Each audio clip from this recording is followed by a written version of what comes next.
My name is Howard Cooper. My name is Debbie Bermudez. My name is Carlos Gandia. Alfredo Rengo Jr. Mariano. James Crowley.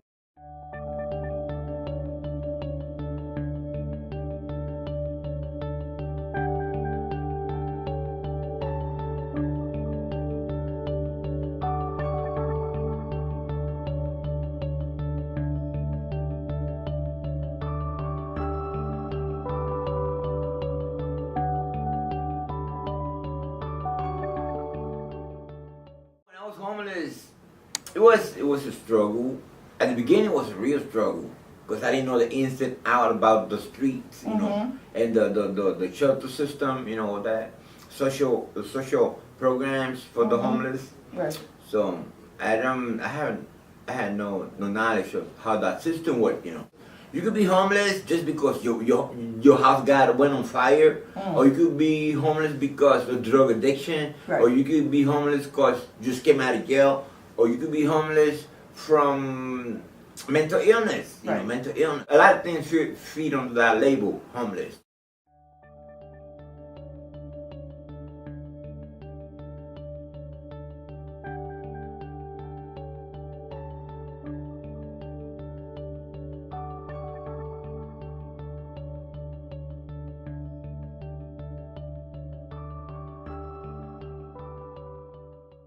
This has been your home for 13 years? Almost 13 years. Come right before, a couple days before Christmas will be the 13th anniversary. Without these type of programs, a lot of people would not make it.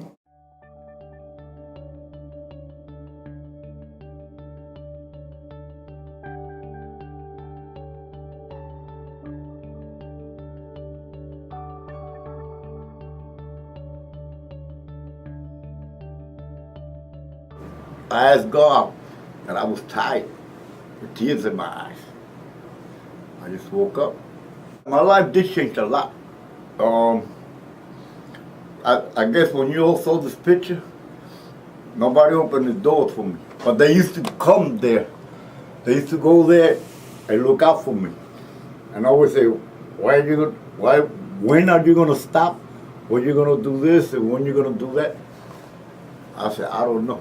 Can you describe each one for us? Yeah, this one right there is the wall I had to sit. I had to sit there day and night. I had to fall off that crate. This one, when I met my lady, she went to get a haircut. Not before I got a haircut. I didn't wash my hair for 2 years. Wow. For 2 years I didn't wash my hair.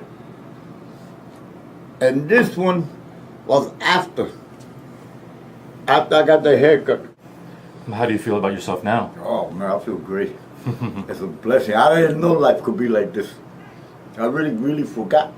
I forgot a lot of things too. And I forgot that I was human.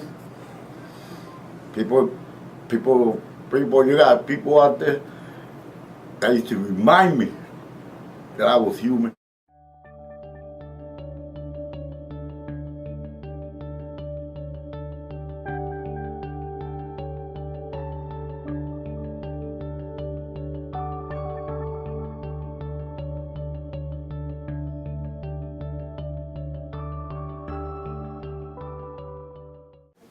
I was homeless for 5 years and I went to see somebody help me.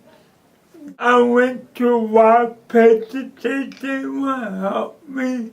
So I found somebody who could help me. I got CP, that means I got cerebral palsy. And I can't read. My mother passed, my daddy passed. I got 2 sisters and 1 brother. They don't care about me. I was in the hallway, couple weeks, and not to be homeless. it's not to be a side, but homeless is very dangerous. When you sleep in the hallway, it's very dangerous. It's cold and winter and so it's hard. Cause it's hard for me, it's hard for everybody. Sometimes when I be in the hallway, they told me to get out and I had to go out in the cold, sit in the cold and everything. I be hungry and dirty and people don't care, they walk by. But the people here helping me.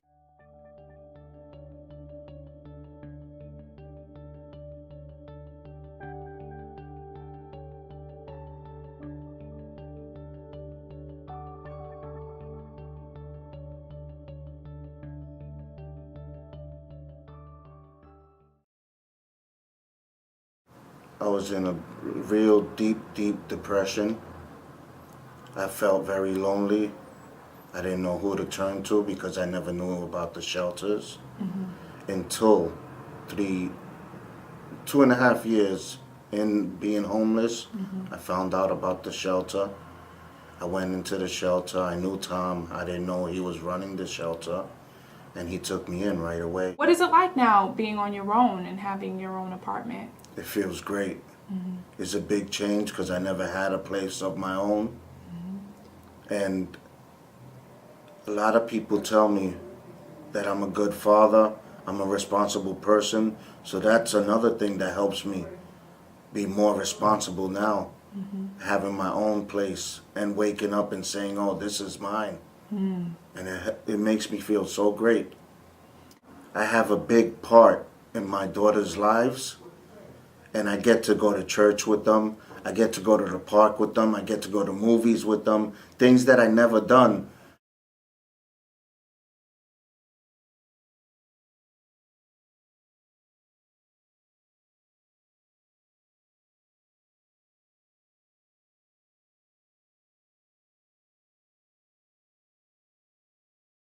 I've been a permanent resident of Jersey City for 7 months.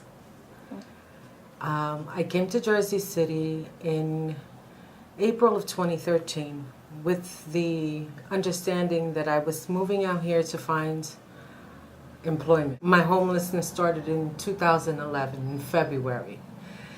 And it was all due to the economy. I couldn't find a position in Perth Amboy, where I'm originally from.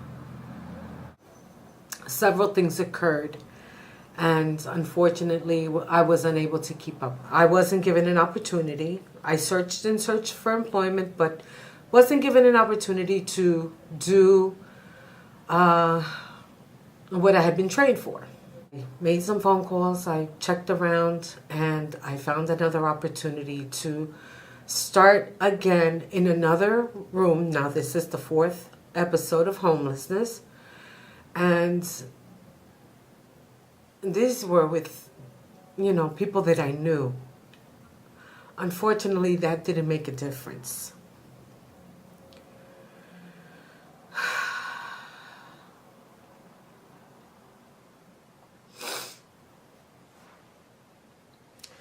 It's humiliating.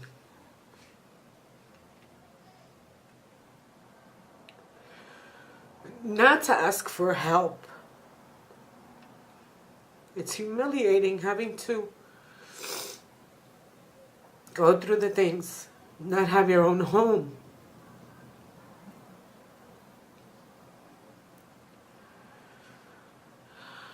Having to explain yourself and people look down on you.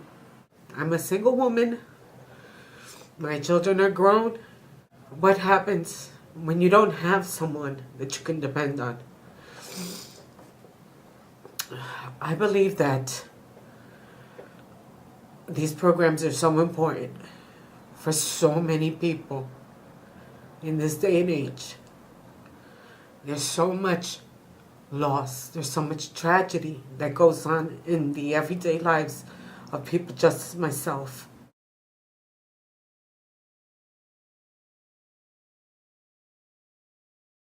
Can you talk about the first night that you got your apartment? What that was like? The first day that you moved into your apartment? It was wonderful. I like it. I'm gonna keep it.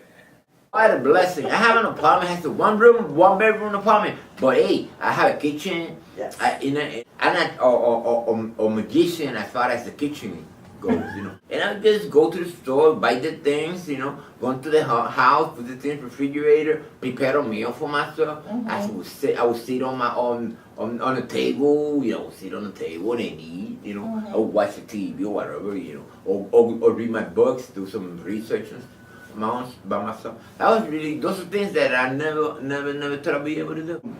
I have running water, light, a stove. I could cook. I had to take care of myself all my life. Gas. We could sit down and talk. My daughters love coming over to my place, spending quality time with me, and that's a big plus in my life. By the beginning of April of 2014, I was given the keys to my new home.